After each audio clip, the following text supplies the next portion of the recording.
కథావాణికి స్వాగతం. కథాభిమానులందరికీ నమస్కారం అండి. నేను డాక్టర్ శ్రీమతి కొఠారి వాణి చలపతిరావుని. ఈరోజు ఉదయాన్నే మీ అందరికీ గుడ్ మార్నింగ్ చెప్తూ చక్కటి చిక్కటి మార్నింగ్ కాఫీ లాంటి ఓ రుచికరమైన కథను వినిపించబోతున్నాను.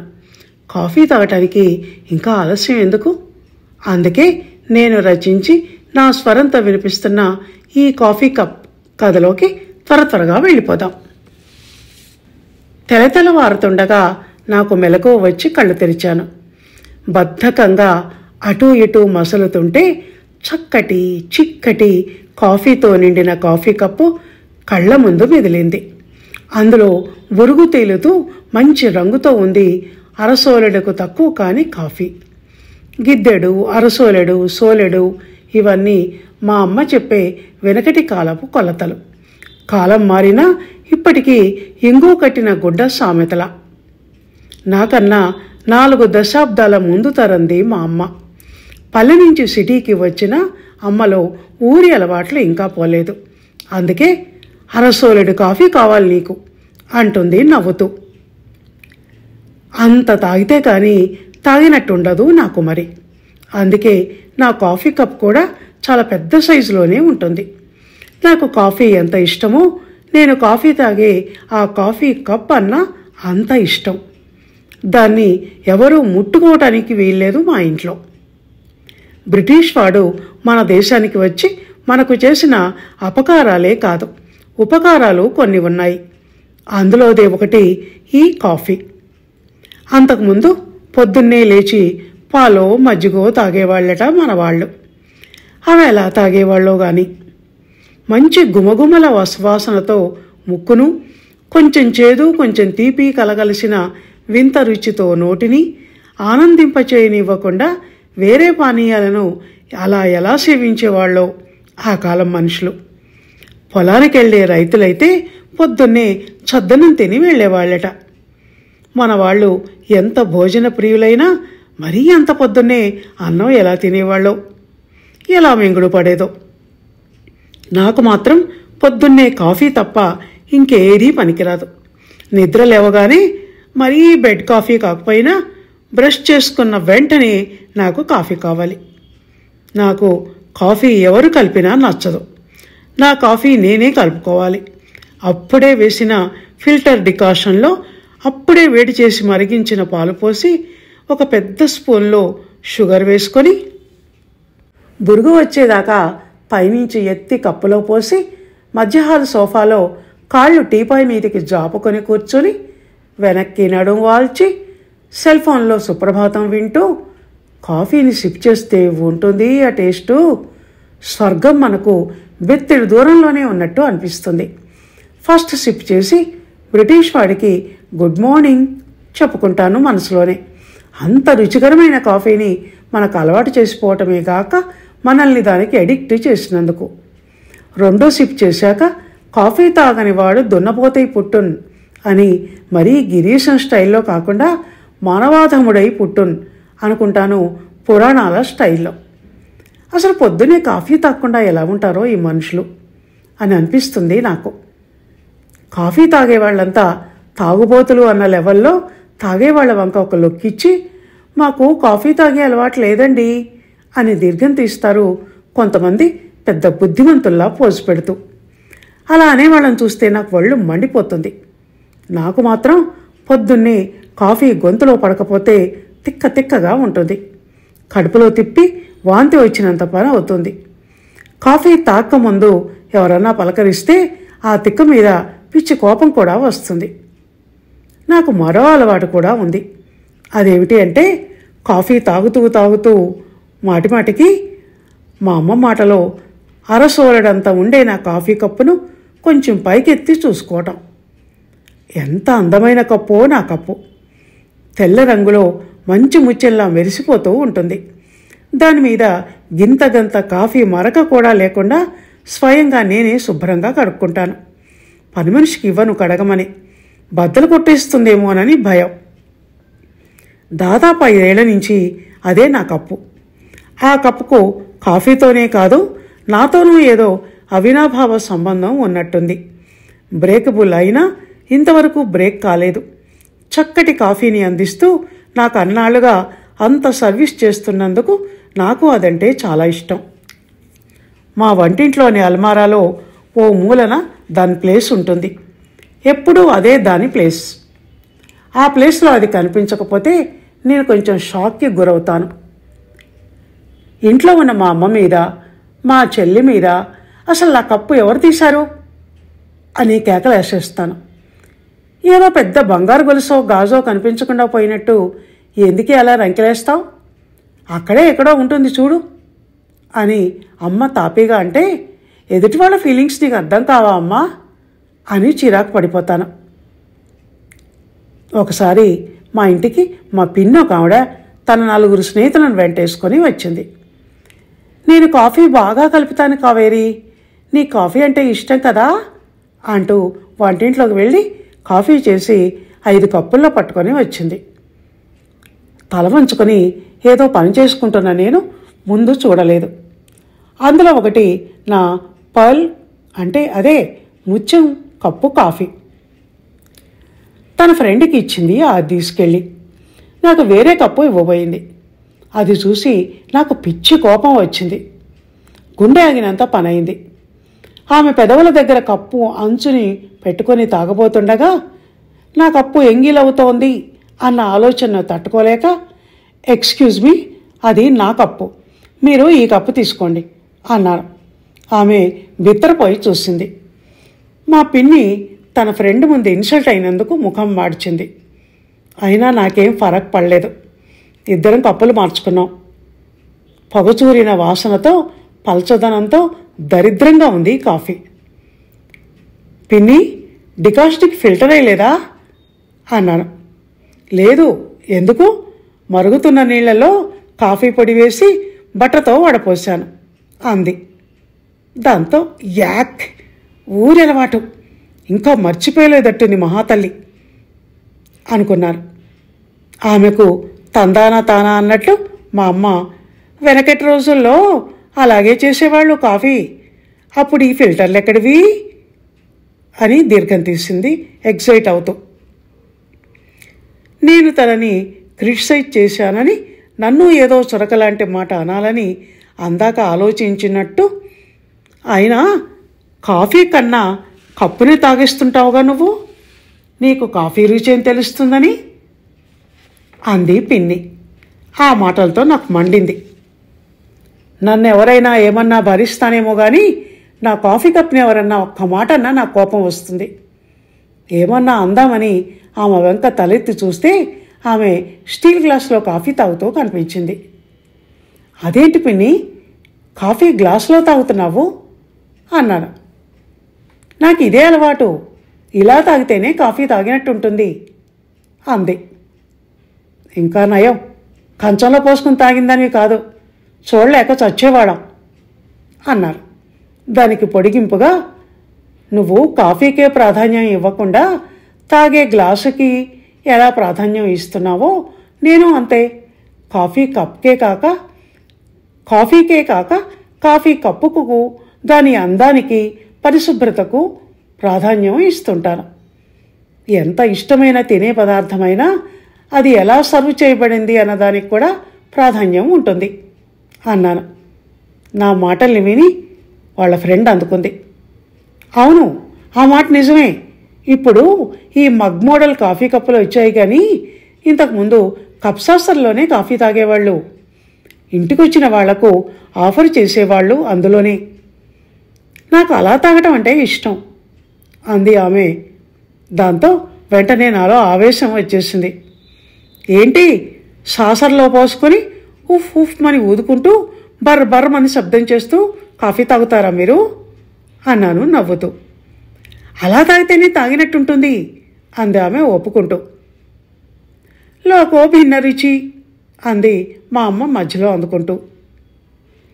అసలే చల్లారిపోయిన కాఫీ, దాన్ని ఊదుకుంటూ దానికి బర్ బర్ అన్న పక్కవాద్యాన్ని కూడా తోడు చేస్తూ తాగటం రుచా? కాఫీ తాగటం ఒక కళ.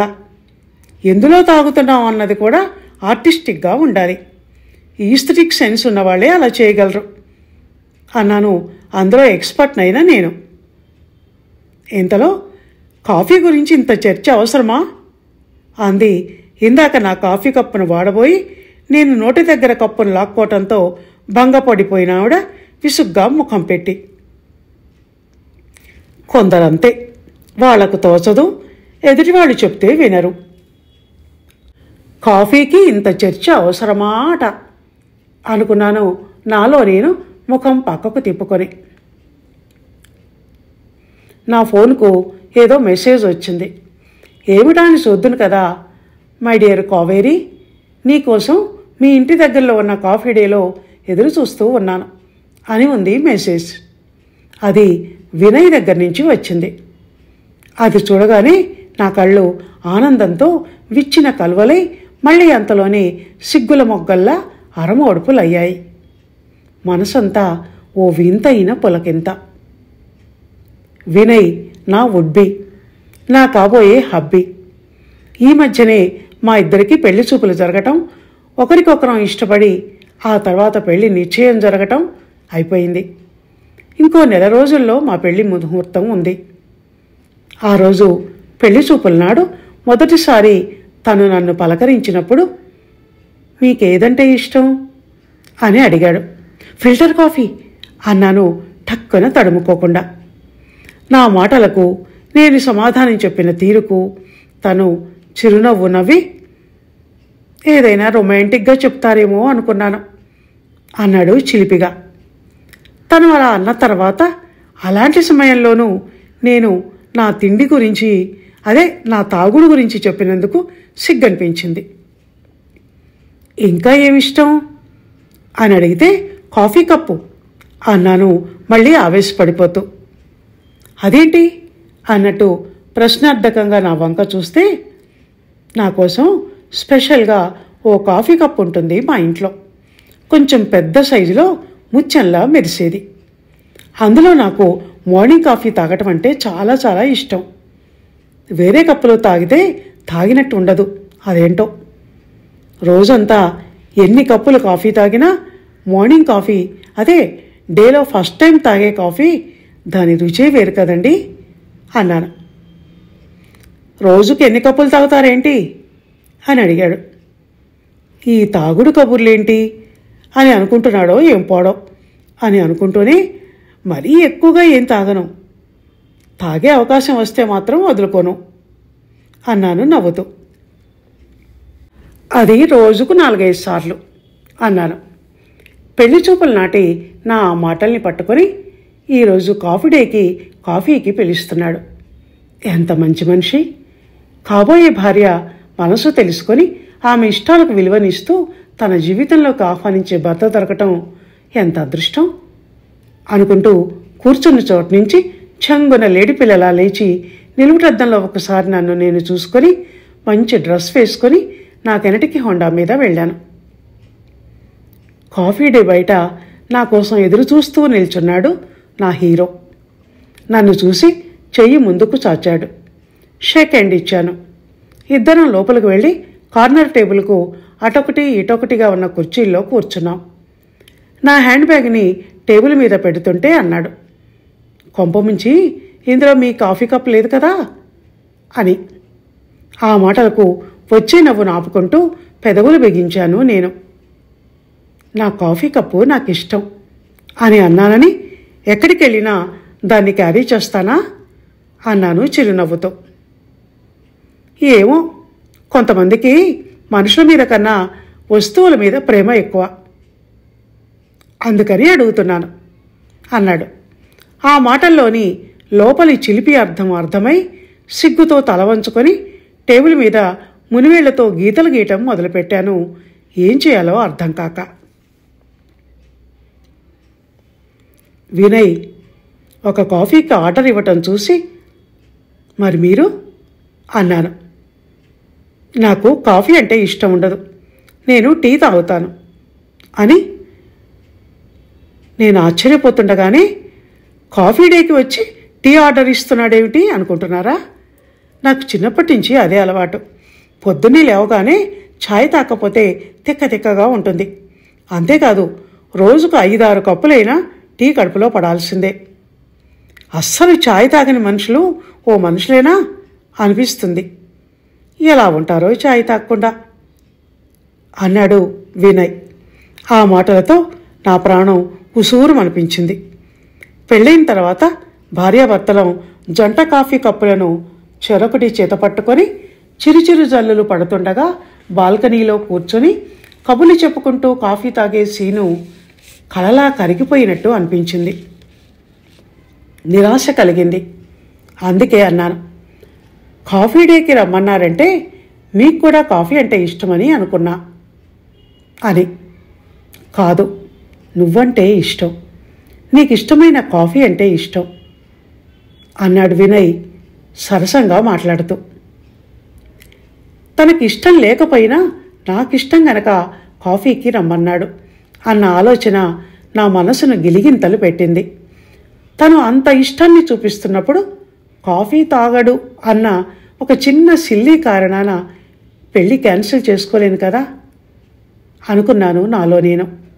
ఎవరికన్నా చెప్పినా నవ్వుతారు అని కూడా అనిపించింది. అందుకే నెల తిరగకుండానే నాకు వినయ్తో పెళ్ళయింది. అంతా బాగానే ఉంది. అత్తింటి వాళ్ళంతా మంచివాళ్లే.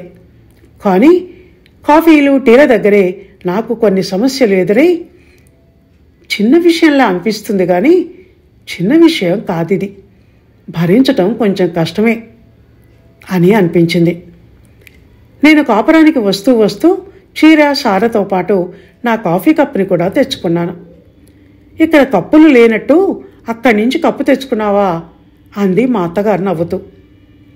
అది కాదత్తయ్య, నాకు అందులోనే కాఫీ తాగటం అలవాటు అన్నాను సింపుల్గా. మా అత్తగారింట్లో కాఫీ ఎవ్వరూ తాగరు. అందరూ ఛాయ్ అంటూ పరిగడుపున కూడా టీలే తాగుతారు. నాకేమో ఆ టీ వాసన పడదు. పైగా 2 గంటలకు ఒకసారి మా వారు కావేరి ఓ కప్పు టీ ఇస్తావా అంటూ ఆర్డర్లు పాస్ చేస్తూ ఉంటారు, హోటల్లో చేసినట్టు. ఆయనకి ఇవ్వగానే వదినా నాకు, అమ్మాయి నాకు అంటూ వరుస పెట్టి మా ఆడపడుచులు మా మామగారు రూముల్లో నుంచి కేకలు పెడుతూ ఉంటారు. అందుకని టీ కప్పు చేతపట్టుకొని ఇల్లంతా బొంగరంలా తిరుగుతూ ఉంటాను, సినిమాలో సావిత్రిలా. నా కాఫీ గురించి, దానికి నేనిచ్చే ప్రాధాన్యత గురించి ఎవరూ పట్టించుకోరు. అదేంటో చిన్న చిన్న విషయాలు అనుకుంటాం, కానీ అవి ఒక్కోసారి ఎంతగా మనసును అలరిస్తాయి. మాన్యుమెంట్స్ చూడటానికే బాగుంటాయి, ఇళ్ళు ఉండటానికి బాగుంటాయి. అలాగే పెద్ద పెద్ద వస్తువులు విషయాలు చూడటానికి వినటానికి బాగుంటాయి. నిత్యావసరాలు తీర్చే చిన్న చిన్న వస్తువులు, అతి సాధారణ విషయాలు అనుకున్నవి అనుభవించటానికి బాగుంటాయి. చక్కటి ఆస్వాదనకు అనుభూతికి మనల్ని గురి చేస్తాయి. వస్తు ప్రేమ తక్కువదేమీ కాదు. అతి సాధారణ జీవితంలో లభించే నిత్య సంతోషం అసాధారణ జీవితంలో ఎక్కడ లభ్యమవుతుంది? మధ్యతరగతి మందహాసం ఇది. అలతి మాటల్లో ఇమిడిపోయి హృదయానందాన్ని కలిగించేది అని నాలో నేను అనుకుంటూ ఉండగా, ఆ రోజు మా వారు ఆఫీస్ నుంచి ఇంటికి వస్తూనే నాకు బెంగళూరు బ్రాంచ్కి ట్రాన్స్ఫర్ అయింది అన్న వార్తను చెప్పారు. ఆ తర్వాత కొద్ది రోజులకే నన్ను తీసుకొని అక్కడి నుంచి మకాం మార్చారు. వేరే కాపురం పెట్టాము ఇద్దరం, గూడు మారుతూ. ఆ రోజు వాతావరణం చల్లగా ఉంది. చిరుచిరు జల్లులు పడుతున్నాయి. చలిగాలి ఒంటికి తగులుతుండటంతో మొగ్గలా ముడుచుకొని బాల్కనీలో కూర్చున్నాను నేను. ఇంతలో నా వెనక నుంచి కప్పుల శబ్దం జలతరంగిణిలా వినిపించింది, శ్రావ్యంగా చెవులకు. ఏమిటాని వెనక్కి తిరిగి చూద్దును కదా, మా వారు చిన్న ట్రేలో 2 కప్పులు, ఒకటి నా కప్పు, అలాంటిదే మరో కప్పు పట్టుకొని ఒలికిపోకుండా మెల్లిగా నడుస్తూ రావటం కనిపించింది. ఏంటది అన్నాను. ఈరోజు నీకోసం నేను కాఫీ కలిపాను. ఫిల్టర్ కాఫీ ఎలా చేయాలి అన్నదాన్ని ఎన్నో యూట్యూబ్ వీడియోల్లో చూసి నేర్చుకొని తయారు చేసి తెచ్చాను, ప్రేమతో నీకోసం అన్నారు. అవునా, థ్యాంక్ యూ. కానీ ఆ వాసన మీకు పడదన్నారుగా అన్నాను. వాసన చూడగా చూడగా బాగున్నట్టు అనిపించింది. ఫిల్టర్ వేస్తుంటేనే కమ్మని వాసన. పనిలో పనిగా రుచి కూడా చూశాను. బాగుందే, ఇన్నాళ్ళు దీని రుచి నాకెందుకు తెలియలేదబ్బా అని అనుకున్నాను. ఎందుకు అని బాగా ఆలోచిస్తే ఇన్నాళ్ళు నువ్వు లేవు గనుక అని నా మనసు నుంచి సమాధానం వచ్చింది. ఇష్టమైన వాళ్ళు ఇచ్చిన దాని మీద మనకు ఇష్టం ఏర్పడుతుందని అనుభవం దానికి వంతపాడింది అన్నాడు వినయ్ ఇష్టంగా నా కళ్ళలోకి కళ్ళు పెట్టి చూస్తూ. అయితే ఆ 2 కప్పులోది కాఫీనేనా అని అడిగాను. అవును, సేమ్ కప్ సేమ్ కాఫీ. ఇన్నాళ్ళు ఒంటరిగా ఉన్న నీ కప్పుతో ఈ రోజు నుంచి నా కప్పు జోడీ కడుతోంది. రియల్లీ అంటూ ఆనందంతో అరిచినంత పనిచేశాను నేను. ఇది ఎన్నాళ్ళుగానో నేను కంటున్న కల. మనసుకు నచ్చిన జీవిత భాగస్వామితో కలిసి ఇలా జంటగా కాఫీ తాగాలని. నీ ఈ కంపెనీ చాలా బాగుంది అని ఒక్క నిమిషం ఆగి కొత్తగా మనసులో మలిచిన ఓ ఆలోచనతో, వినయ్, మార్నింగ్ కాఫీకి నాకు నువ్వు కంపెనీ ఇస్తున్నట్టు ఈవినింగ్ టీకి నీకు నేను కంపెనీ ఇస్తాను అన్నాను చిరుసిగ్గుతో. రియల్లీ అన్నాడు వినయ్ ఇందాకటి నా స్వరాన్ని అనుకరిస్తూ. నీకు టీ ఇష్టం లేదు కదా మరి అన్నాడు ప్రశ్నార్థకంగా. ఇష్టం చేసుకుంటాను. నువ్వు కాఫీని ఇష్టపడగలేంది నేను టీని ఇష్టపడలేనా? మనసుండాలి కానీ అదేమంత కష్టం? భార్యాభర్తలిద్దరూ ఇలా ఒకరి ఇష్టాన్ని మరొకరి ఇష్టంగా కూడా మార్చుకోగలిగితే ఆ జోడీ మేడ్ ఫర్ ఈచ్ అదర్ కాదు అన్నాను నేను. ఈ కప్పుల్లా అన్నాడు వినయ్ నవ్వుతూ ఆ 2 కప్పుల్ని ఒక చేత్తో మరొకటి మరొక చేత్తో మరొకటి పట్టుకొని ఠంగుమని శబ్దం వచ్చేలా ఆనించి దగ్గరికి చేరుస్తూ. ఆ దృశ్యం చూశాక ఇక నా పెదవుల మీది నవ్వును ఆపుకోవటం నా వల్ల కాలేదు. ఇదండి కాఫీ కప్ కథ. విన్నారు కదా. స్ట్రాంగ్ ఫిల్టర్ కాఫీ లాంటి ఈ కథ మీకు నచ్చిందనే అనుకుంటున్నాను. నిజంగా నచ్చితే ఆ మాట చెప్పటానికి మొహమాటమేమీ పడకండి. ఇక ఉంటానండి. వచ్చే వారానికల్లా మరో మంచి కథను రాసి వినిపించటానికి మీ ముందుకొస్తాను. అందాక సెలవు. ధన్యవాదాలు.